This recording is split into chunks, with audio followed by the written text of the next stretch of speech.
Alrighty, today we have some more solar lights. These are actually pretty slick. Some of the nicer looking ones I've messed with in a long time. What do they call these? Wall-mounted solar lamp. So your mounting option goes here, your on-off switch goes here when you cover up the solar panel. It of course produces that nice white light. There's a string of LEDs inside. That is one that they come in black or white. I got the white. I think it's better, less heat absorption. Proper PET covered solar panel, so that's not going to degrade under UV light. And they are somewhat upgradable, hackable. 2 screws. You remove these 2 screws. One of them is covered by a sticker, and you can get inside the lamp. There we go. So this goes to your solar panel, and that is sealed. This is an 18650 battery cell.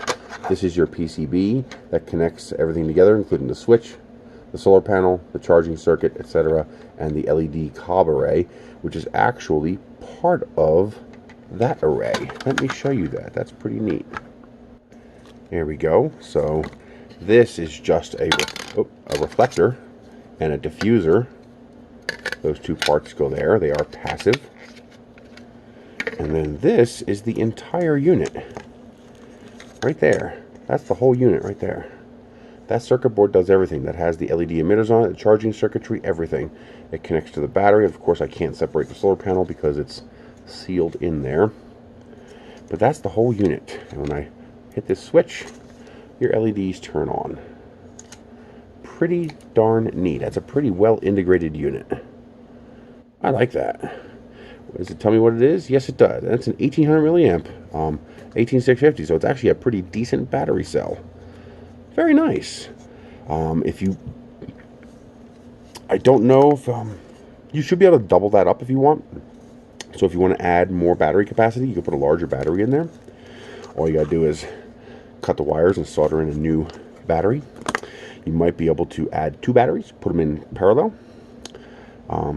So you have more capacity, but that requires that you have the sunlight to be able to charge that extra capacity, but the options are there.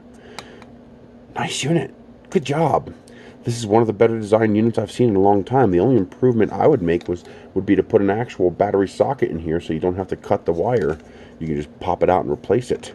Because in theory, this unit should last a long time. The cell should give you 20 plus years of life out of it easily, especially since it's a PET covered cell, so you're not going to have to worry about UV degradation. There's not a whole lot that's going to go wrong with such a low power circuit as long as you keep the moisture away from it. Your battery will probably last between 2 and 5 years, depending on how much sunlight you have to recharge that cell as its capacity degrades.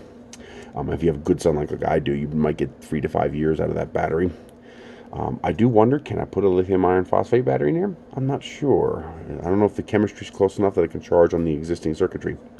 But you can definitely replace that cell with a replacement 18650 cell without a problem. That'd be pretty easy. Just get some solder, seal, shrink tubing, cut the wires, solder on the new cell, and shrink the tubing, and you're done. You're good for another 3 to 5 years. Pretty darn neat.